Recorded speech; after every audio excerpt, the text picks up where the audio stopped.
thank you to everybody so far. I'm just got one last super quick talk, which is Carpe Degen, which is, I felt very clever coming up with that.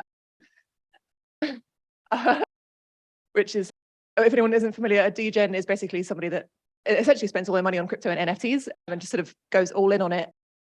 Slightly wild behavior. So yeah, how to make it work for you. I don't know how I'm going to stay on screen for people at home and show you the slides, and actually some of these things have been covered already today, but the education and learning part is so important. I would say be a sponge for information. And yeah, feel free to take photos of the slides because they're super informative as well.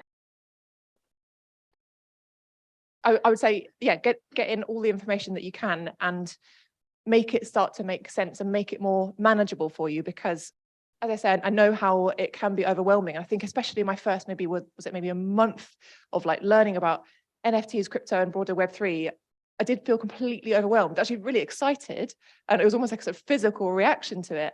And I could barely sleep.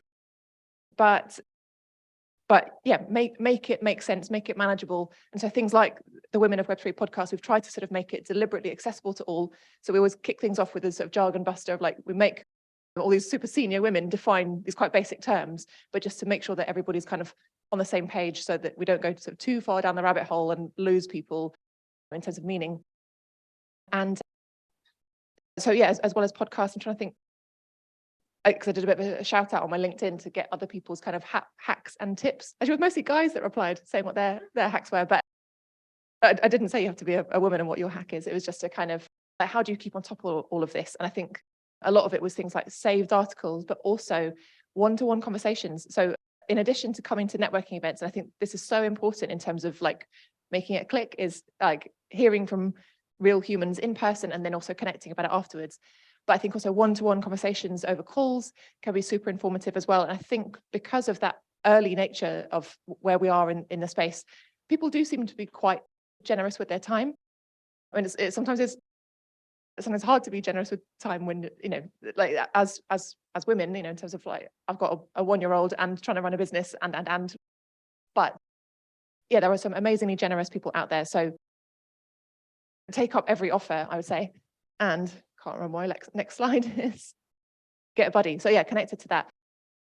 I think this can be super helpful if you've just got like at least one person that you can be sort of doing that back and forth of like, what does degen mean, or whatever it is, or trying to make sense of things, or even just to be sharing events and things with. I find it again quite energizing, connecting with other people, other women that care about it as much as you do, and that you can sort of be learning together. And I've also suggested having a small group. There are more and more networks. So Women of Web3, we haven't actually got a sort of communication channel other than sort of connecting on social media, which is, you know, very Web2. But that's also what we're hearing from the community, is that things like Discord can get really overwhelming. We wouldn't want a WhatsApp group of everybody in this room together. It would get too much. So I think it's really helpful having the sort of Sheryl Sandberg lean in circles model, where you just get sort of 5, maximum 10 people, where you kind of buddy up and learn this stuff together, invite each other to events. You know, maybe it's people that work in something quite similar to you, that maybe they also work in ad agencies and they're also exploring Web3, or maybe you're just kind of metaverse obsessed. You connect on something and then use that to drive things forward. So I know it's got covered already, but go for that job.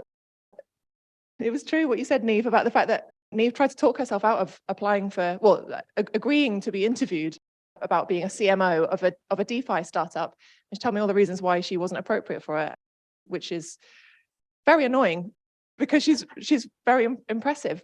And I do think, I know that the statistics show it as well, that women are sort of, yeah, self-disqualifying for different reasons.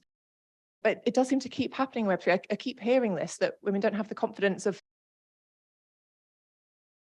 there's sort of, it comes up same point again of, if there's a list of 10 requirements, you're like, oh, well, I've only got 7 of those, so like, I'm not even going to apply.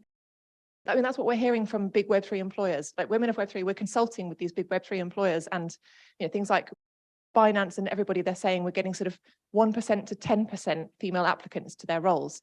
And like, I would love to change that, because that's so low just to sort of begin with. So when if they then end up choosing somebody that's got more experience, for example, that's going to keep being the case, that it keeps being men getting the roles.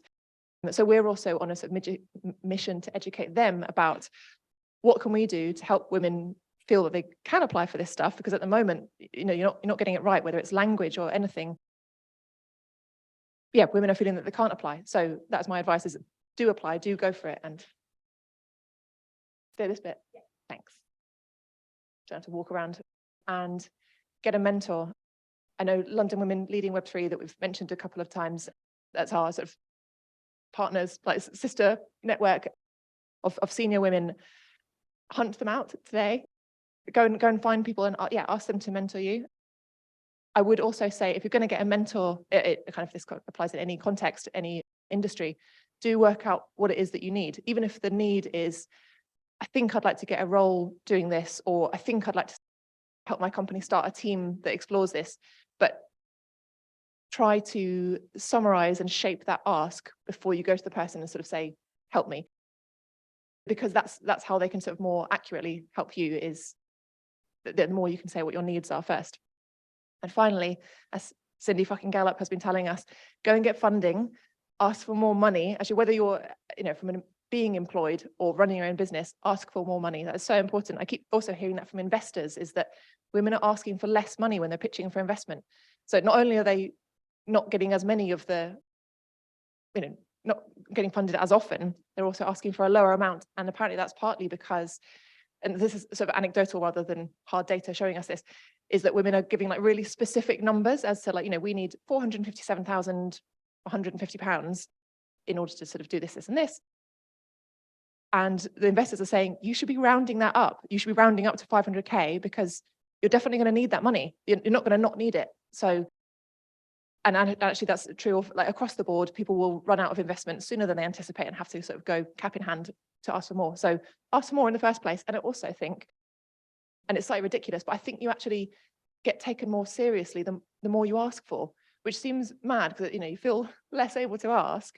But actually, for example, if you are asking for like a 90 grand salary versus a 60 grand salary, you're saying something about yourself, about what your abilities are.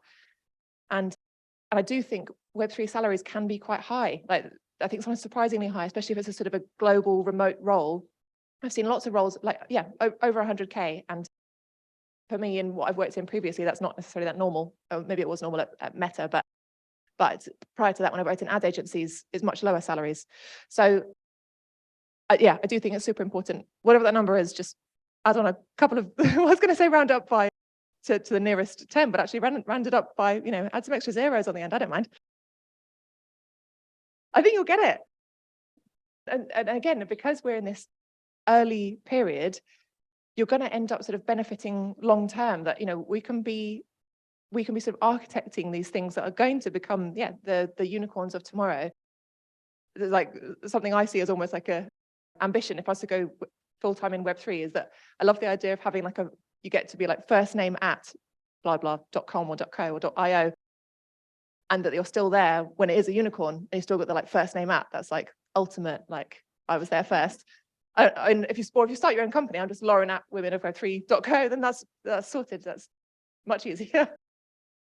And so finally, I just want to reiterate that it's time to build a more equitable version of the internet. And I would love to see as many of you as possible participating in that, applying for the job, buddying up with people here that you meet today, connecting with other women that you meet on LinkedIn, on Twitter. There's such an amazing and welcoming Web3 community. And honestly, thank you again for braving the snow and coming today. Thank you.